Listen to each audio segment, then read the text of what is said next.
이 변종이 돼서 매미가 돈대요. 매미라고 변명이 돼가지고 좀 굉장히 심각하게 돌고 있다고 합니다. 그럼에도 불구하고 주님의 은혜 가운데 건강하고 평안하고 행복한 하루하루 되시기를 축원합니다. 아멘. 주보에 있는 걸 읽어드리겠습니다. 예수를 바라보자.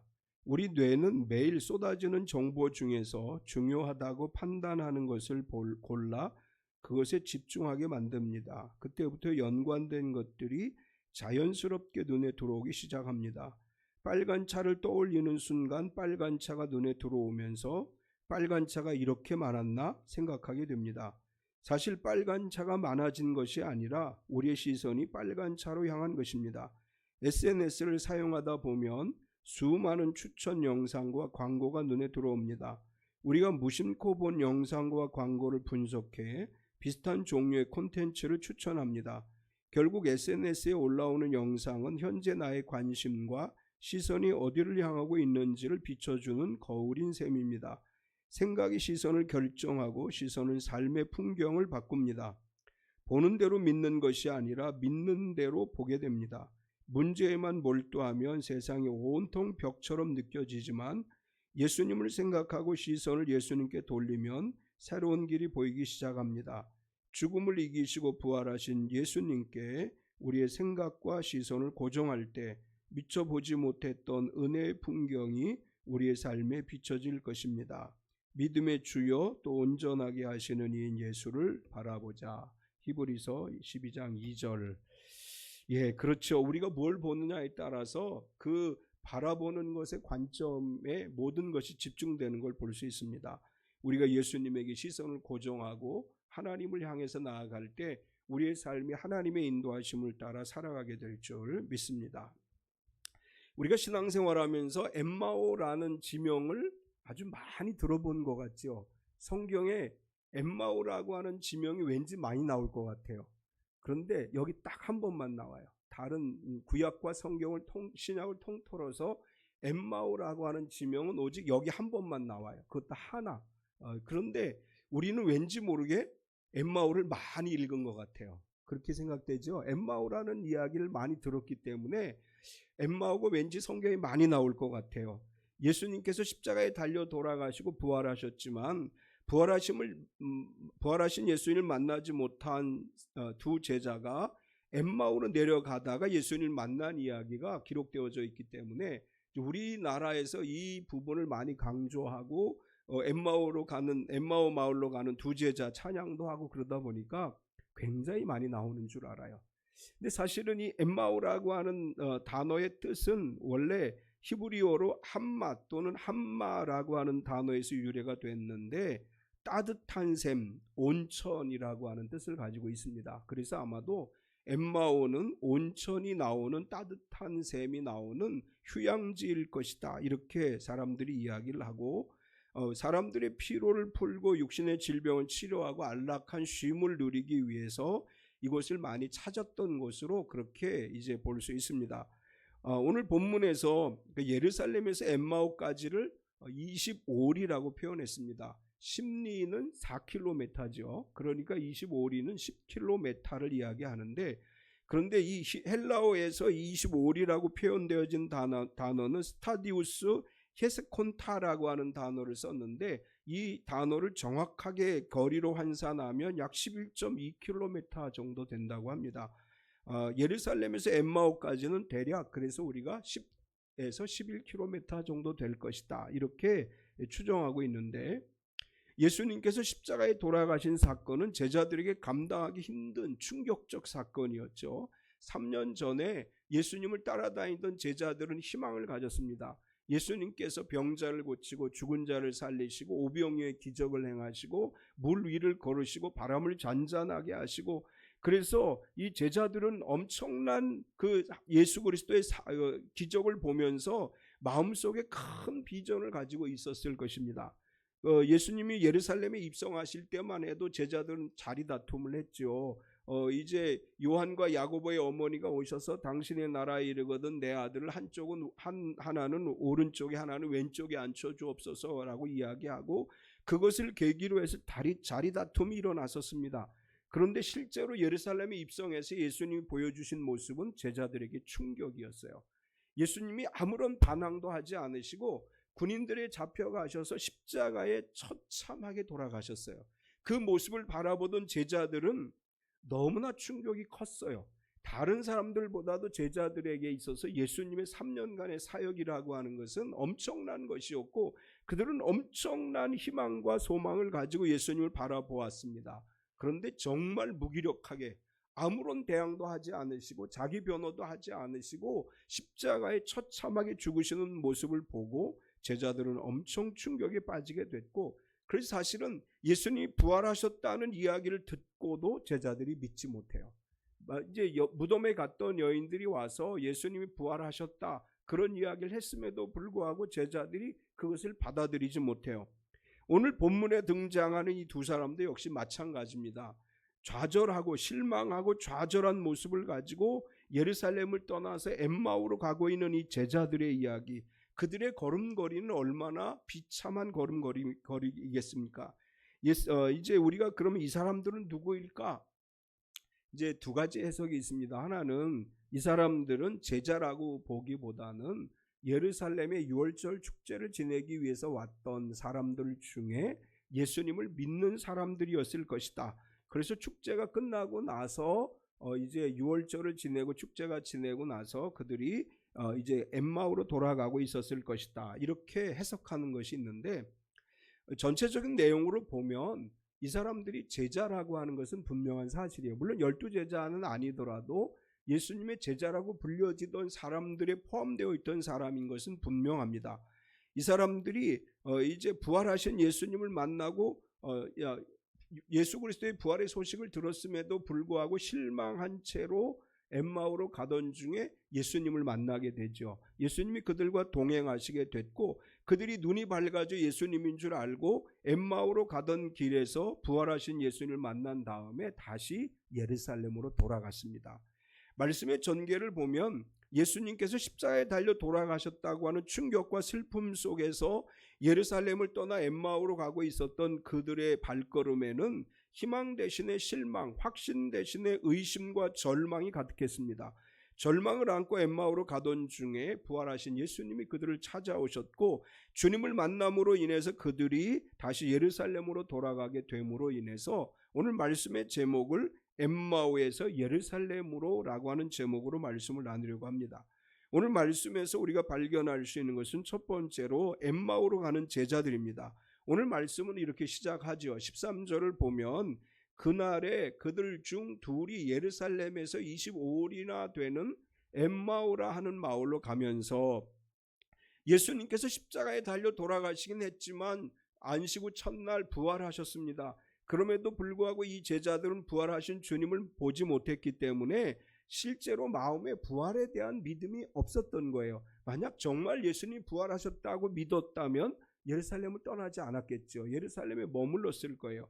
그런데 이 사람들은 부활하셨다는 소식을 들었음에도 불구하고 믿지 못한 채로 이 두 제자가 예루살렘에서의 일을 이야기하며 엠마오로 내려가고 있었습니다. 14절을 보면 이 모든 된 일을 서로 이야기하더라. 예루살렘에서 엠마오까지 거리가 약 11km라고 할 때 걸어서 2-3시간 정도 걸려요. 성인 남자가 1시간에 보통 걸음으로 걸어가면 약 4km를 걸을 수 있어요. 조금 빠르게 걸어가면 1시간에 약 5km 정도를 걷게 되는데 팔레스틴이라고 하는 더운 지역이니까 아마도 2-3시간 정도 걸어갔을 것이고 걸어가면서 그들은 이 모든 된 일을 이야기해요. 이 모든 된 일이라고 하는 것은 예루살렘에서 있었던 일이죠. 이 두 사람은 지난 며칠 사이에 예수님께서 체포되시던 날 밤에 있었던 일, 빌라도의 법정 앞에 있었던 일, 골고다 언덕에서 십자가 위에 죽으신 일, 무덤에 묻히신 일, 그리고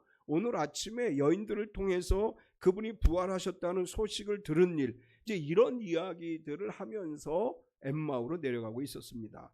그들의 마음과 대화는 예수 그리스도가 죽으셨다고 하는 것 때문에 실망했었지만 마음과 대화는 여전히 예루살렘에 머물러 있는 거예요. 길은 엠마오를 향해서 가고 있지만 그 마음은 여전히 예루살렘에 있습니다. 그들은 며칠 새 일어난 일을 이야기하면서 실망하고 실망했기 때문에 예루살렘을 떠나기는 하지만 여전히 마음속에는 예루살렘을 향한 마음이 있었다는 걸 알 수 있습니다. 어쩌면 우리의 모습도 종종 그럴 때가 있습니다. 믿음 생활을 하면서 항상 믿음 충만한 것은 아니죠. 다양한 상황으로 인해서 실망을 느껴요. 기도를 했는데 응답받지 못했다거나 기대했던 일들이 이루어지지 않고 무너졌을 때 우리는 이 두 제자처럼 예루살렘에서 멀리 떠나려고 합니다. 그런 예루살렘에서 멀리 떠나려고 하는 이 제자들의 모습은 우리에게 어떻게 나타나느냐 하면 교회에서 멀어지려고 하고 예배에서 멀어지려고 하고 말씀에서 멀어지려고 하고 기도에서 멀어지려고 하고 그리고 세상 속을 향해서 나아가면서 누군가와 이야기를 해요. 어떤 이야기를 하느냐? 내가 실망한 이야기들을 해요. 내가 마음속에 낙심했던 이야기들을 하면서 뚜벅뚜벅 엠마오라고 하는 세상을 향해서 걸어가고 있습니다.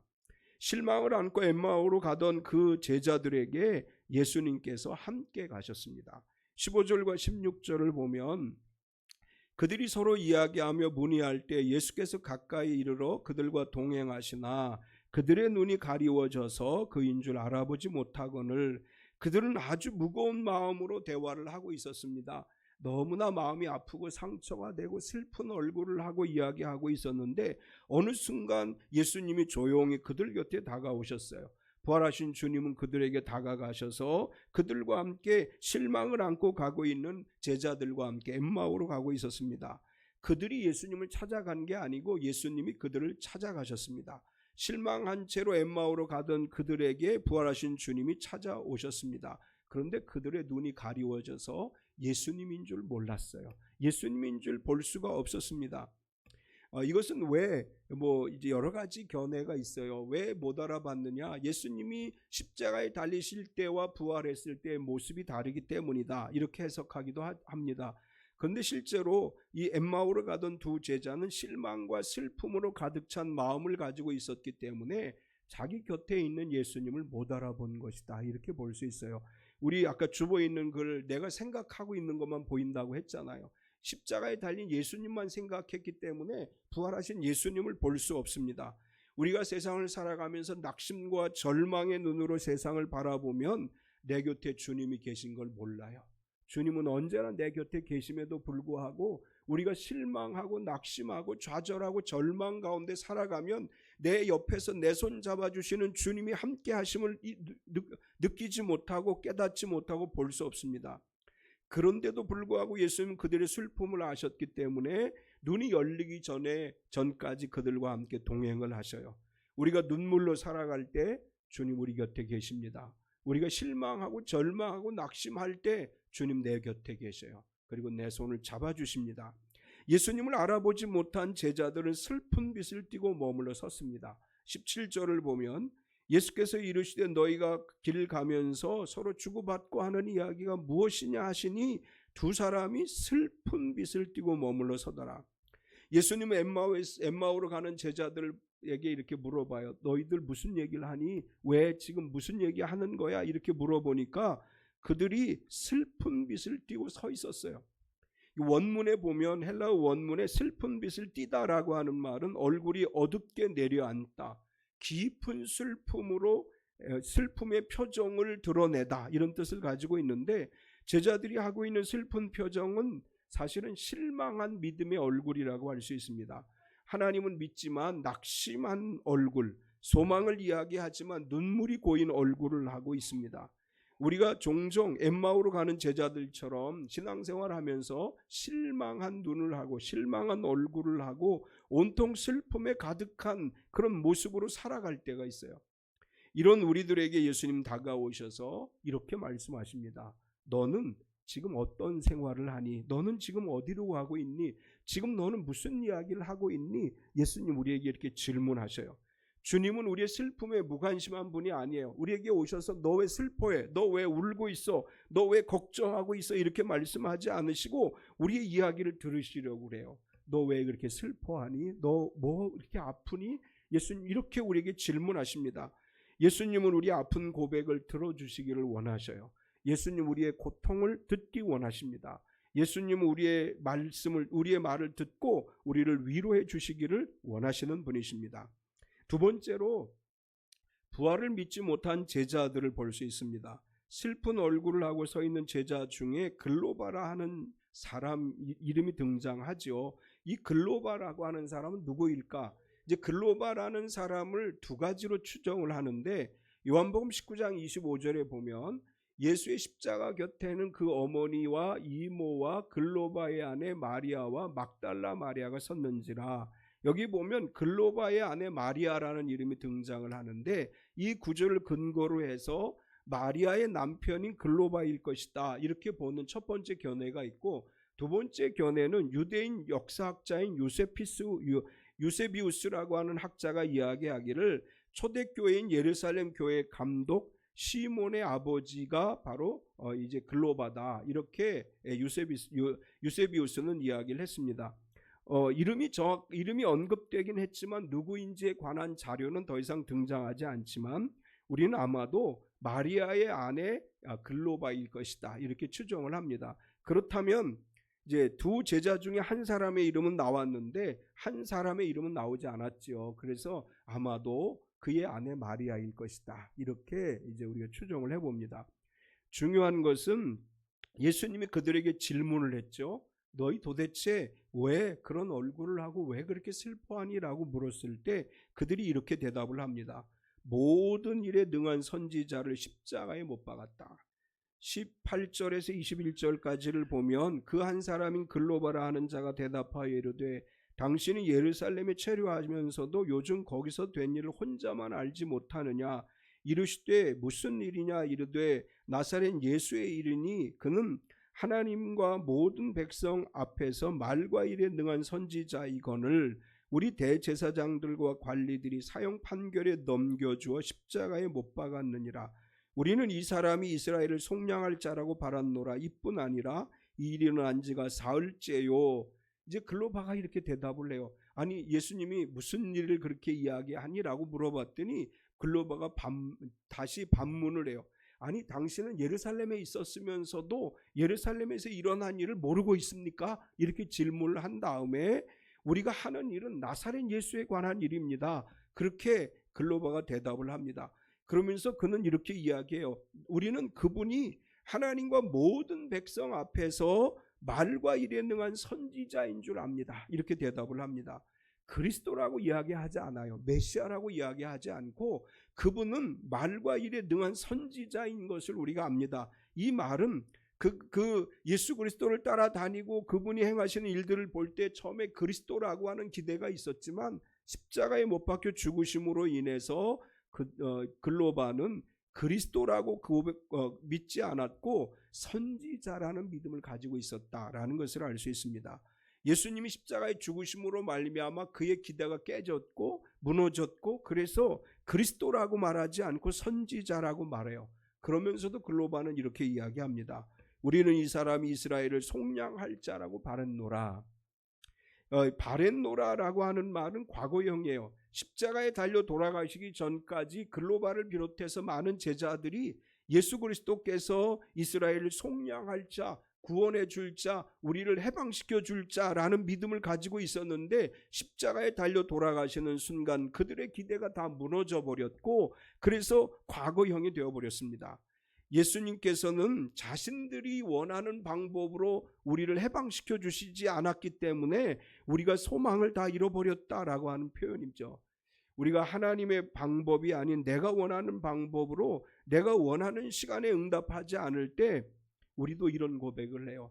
그분이 우리의 기도를 들어주실 줄 알았어 라고 이야기를 해요. 그분이 우리의 기대를 이루어 주실 줄 알았어 라고 이야기합니다. 여기 바랬노라라고 하는 말은 과거형으로서 실망했음을 나타내는 단어예요. 그러면서 글로바는 이제 이렇게 얘기합니다. 그가 다시 살아나셨다는 소식을 들었다. 이 말은 부활을 믿지 못한다고 하는 표현이죠.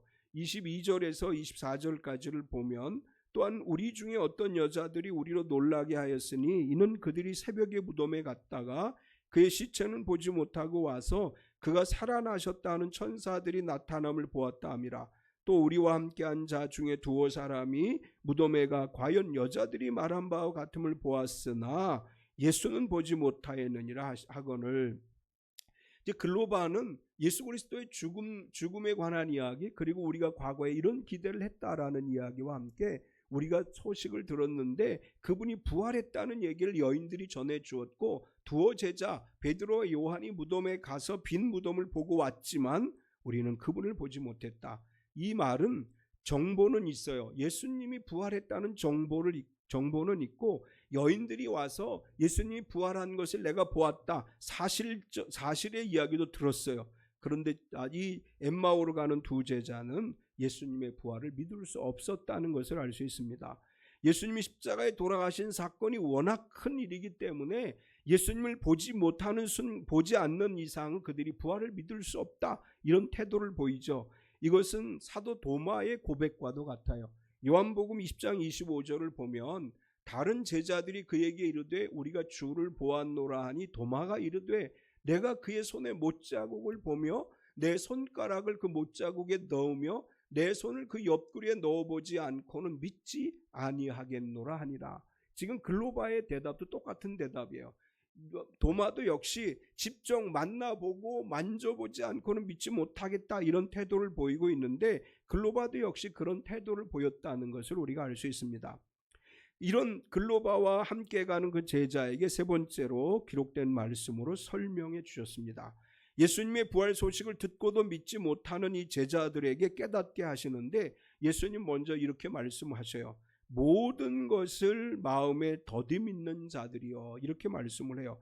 25절과 26절을 보면 이르시되 미련하고 선지자들이 말한 모든 것을 마음에 더디 믿는 자들이요, 그리스도가 이런 고난을 받고 자기 영광에 들어가야 할 것이 아니냐 하시고, 예수님이 부활하셨음에도 불구하고 그걸 믿지 못한다는 말을 듣고 예수님은 미련하고 선지자들이 말한 것을 마음에 더디 믿는 자들이다, 이렇게 말씀을 했습니다. 마음을 더디 믿는다고 하는 것은 믿을 만한 충분한 근거가 있음에도 불구하고 믿지 않는다, 그런 이야기예요. 예수님은 이제 구약 성경에 이미 예언되어진 사건들이 있음에도 예언되어진 말씀들이 있음에도 불구하고 그들이 믿지 못하는 것에 대해서 그것은 마음에 더디 믿는 것이다. 자신들이 기대했던 대로 이루어지지 않기 때문에 하나님의 구원 계획을 마음에 받아들일 자세가 되어 있지 않다라고 하는 의미예요. 우리가 신앙생활하다 보면 우리의 관점으로 자꾸 이해하려고 하죠. 내가 바라보는 관점으로, 내가 생각하고 있는 대로, 내가 기도하는 대로 이루어지지 않으면 믿지 않으려고 해요. 우리의 기준으로 믿으려고 하기 때문에 마음에 더디 믿는 자들이라는 것입니다. 예수님은 계속 이렇게 말씀하셔요. 그리스도가 이런 고난을 받고 자기 영광에 들어가야 할 것이 아니냐. 십자가의 고난은 패배가 아니라 하나님의 영광을 이루는 과정입니다. 십자가의 그 죽으심은 하나님의 영광을 드러내기 위한 것이고 우리를 구원하시기 위한 하나님의 과정입니다.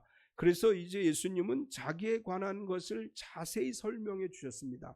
27절을 보면 이 모세와 모든 선지자의 글로 시작하여 모든 성경에 쓴 바 자기에 관한 것을 자세히 설명하시니라.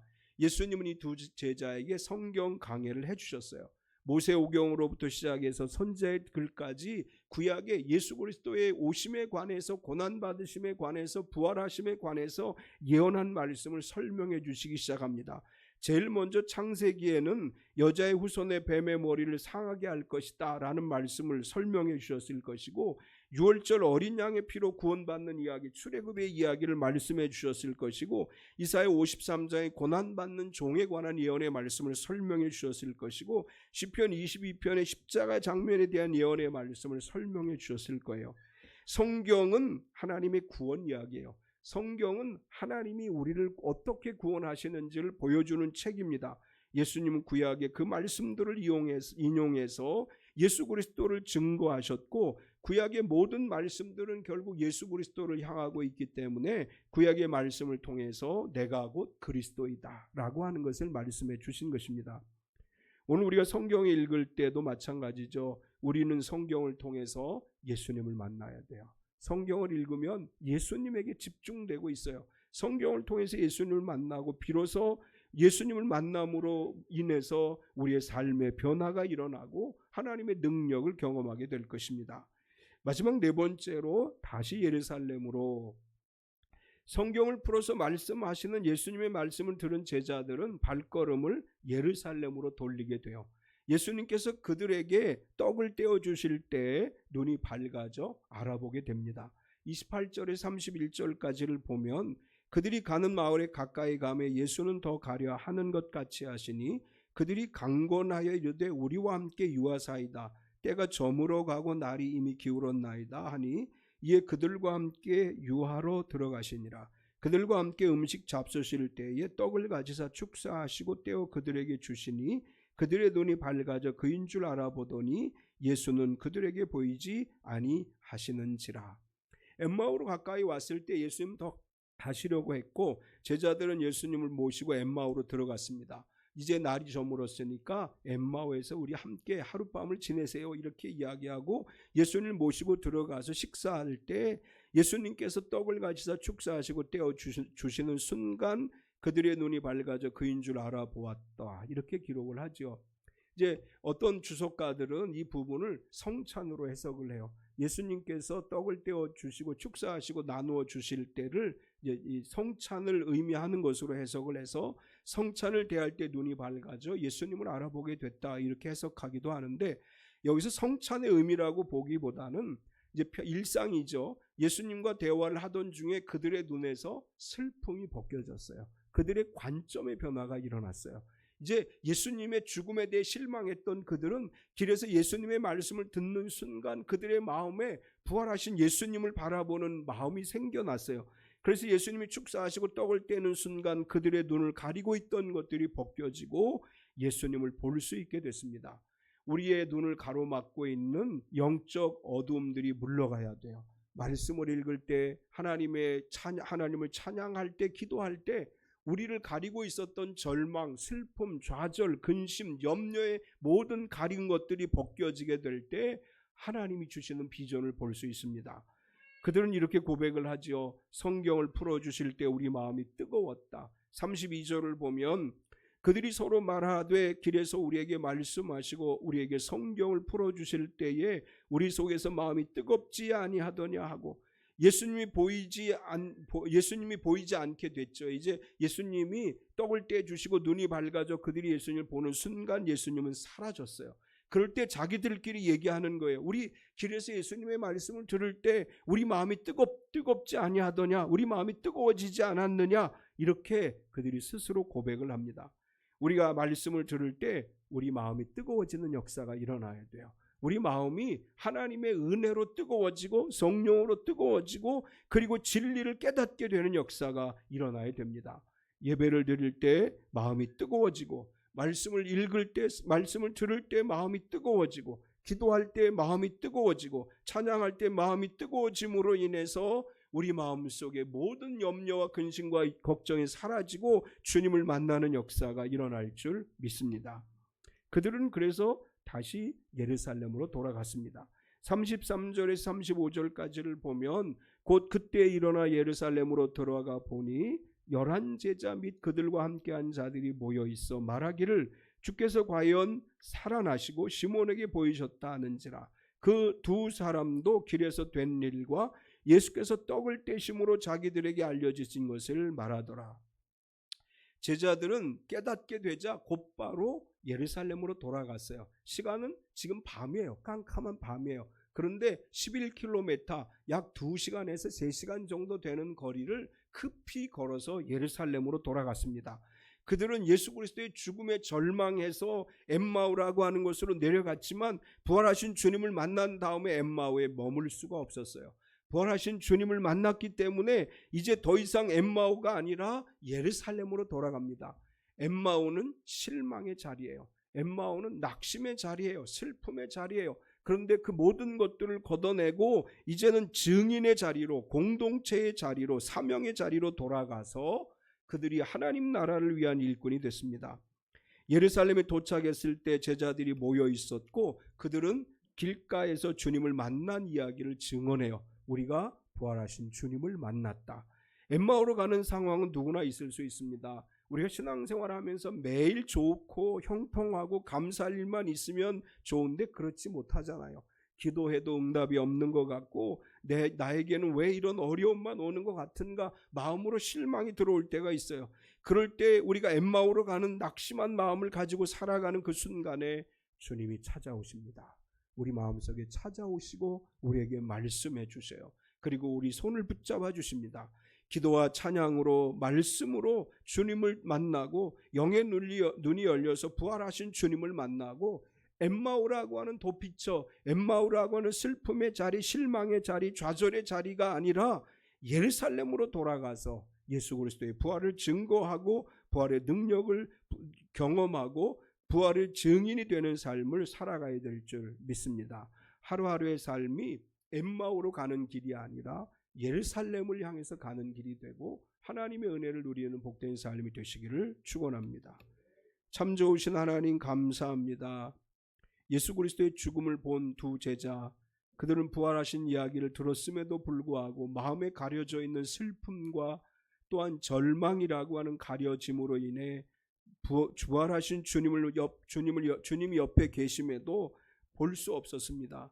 주님, 우리가 이 땅을 살아가면서 믿음 생활을 한다고 하면서도 기도한다고 하면서도 우리 마음의 근심이 가리워지고 실망이 우리의 눈을 가리고 슬픔이 우리 눈을 가리워서 볼 수 있는 것, 보아야 될 것들을 보지 못하고 있는 것은 아닌지 우리를 돌아보게 하시되 주님, 우리 눈을 가리고 있었던 모든 가려진 것들이 떠나가게 하여 주시옵소서. 우리 마음의 근심의 가림막이 떠나가게 하시고 우리 마음의 슬픔의 가림막이 떠나가게 하시고 우리 마음의 절망의 가림막이 떠나가서 주님을 보고 비전을 보고 환상을 보고 소망을 보고 살아가는 삶이 되게 하여 주시옵소서. 엠마오로 가는 것이 아니라 예루살렘으로 우리 하나님의 은혜를 누리는 삶의 자리로 나아가는 우리의 삶이 되게 하여 주시옵소서. 하나님, 코로나 이제 변이 바이러스가 돌고 있습니다. 참비 성도들을 지켜주시옵소서. 특별히 감기로 고생하는 성도들이 주 예수 그리스도의 이름으로 치료함 받아 강건케 하여 주시고 매일매일의 삶에 주의 은혜를 누리게 하여 주시옵소서. 예수님의 이름으로 기도드리옵나이다. 아멘. 우리 다 일어서서 시편 20편 5절 두 번 부르시겠습니다.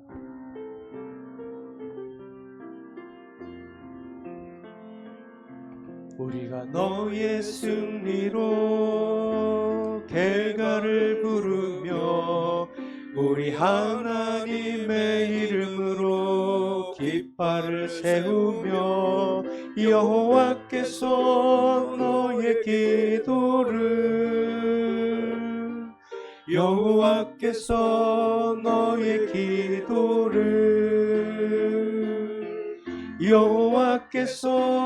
내가 하는 모든 간구를 이루어 주시기를 원하노라. 우리가 너의 승리로 갤갈을 부르며 우리 하나님의 이름으로 깃발을 세우며 여호와께서 너의